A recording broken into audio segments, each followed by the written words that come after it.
السلام علیکم ورحمۃ اللہ وبرکاتہ۔ میں شروع کرتا ہوں اللہ کے نام سے، وہ بڑا ہی نہایت رحم کرنے والا ہے۔ اللہ کے سوا کوئی معبود نہیں اور محمد صلی اللہ علیہ وسلم اللہ کے رسول ہے۔ سبھی تعریفیں اللہ ہی کے لیے ہے۔ اعوذ باللہ من الشیطان الرجیم، بسم اللہ الرحمن الرحیم۔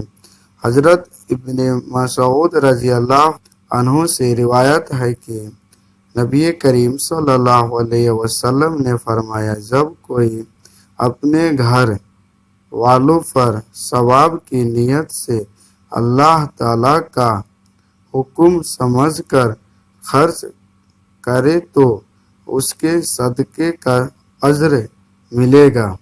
وضاحت: اس لیے خرچ کرتے وقت اس طرح نیت کرے، یا اللہ میں جو خرچ کر رہا ہوں وہ ثواب کی نیت سے کر رہا ہوں۔